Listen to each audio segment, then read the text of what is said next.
An hour south of Ahmedabad, on flat salt marsh land where almost nothing existed a decade ago, India is building an entire city from scratch. Roads, power lines, an airport, and a $10 billion semiconductor plant. All at once, before the people who will live there have arrived. It is called Dholera. The planned development area spans roughly 920 square kilometers, about 1.5 times the size of Mumbai, designed to eventually house over 2 million people. And here is the strange part. Almost none of the actual city exists yet. For years, Dholera was mostly a plan on paper. In 2026, that changed. The expressway opened to traffic. The first aircraft landed at the new airport, and the chip plant crossed the halfway mark of construction. This is the story of how India decided to build a city before anyone moved in. To understand Dholera, you have to understand a problem India has with its cities. Please take a moment to subscribe and like the video. It really helps the channel. India's existing cities grew organically over centuries, and most are now overwhelmed. Mumbai, Delhi, Bengaluru, choked with traffic, straining water and power systems, expensive and difficult to expand. They were never planned for the populations and industries they now hold.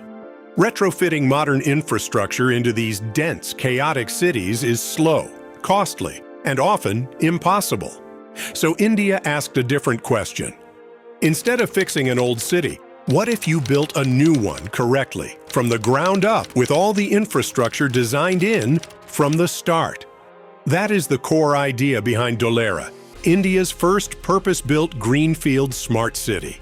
It sits on the Delhi-Mumbai Industrial Corridor, the $100 billion industrial spine India is building between its two biggest cities, and one we've covered before.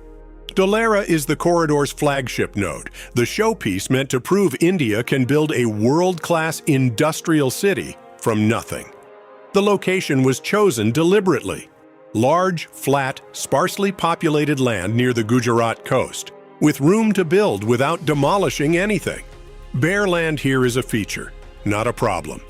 Engineers can lay out the entire city on a clean slate, exactly as a modern city should be designed, without fighting the tangle of what already exists. Here is what makes Dholera unusual. Most cities are built from the surface up, buildings first, infrastructure catching up later. Dholera is being built the opposite way. The infrastructure comes first, much of it invisible, and the buildings come after. Before a single home or office rises, engineers built the city's underground layer. Water supply lines, sewage, drainage, power cables, and data conduits all laid beneath the ground in advance. This is the smart city concept in its most literal form. A city wired with sensors and digital infrastructure from the moment it is born, designed to manage traffic, utilities, and services through a central command center. Above that underground layer runs the Central Spine Road, the main artery of the city, and a grid of roads laid out before the buildings they will one day serve. In the core activation area, roughly 22.5 square kilometers, the underground utilities and smart roads are reported as essentially complete. Plots there are physically ready for construction today. Water and power are already running. The city connects to a nearby ultra-mega solar park, 300 megawatts already operational, with a planned capacity of over 4,000 megawatts, which would make it one of the largest in India. The result is strange to look at. Wide, modern roads with no traffic. Utility connections waiting in the ground. Street lighting over vacant plots. The fully built skeleton of a city, waiting for the city itself to fill in. For years, that vacancy was Dholera's biggest criticism. Impressive infrastructure, but where were the industries? Where were the people? Then came the semiconductor plant. In 2024, the Indian government approved the country's first major commercial chip fabrication facility, to be built in Dholera by Tata Electronics in partnership with Taiwan's PSMC. The investment is enormous, around 91,000 crore rupees, roughly $10 billion, one of the largest single industrial investments in India's history.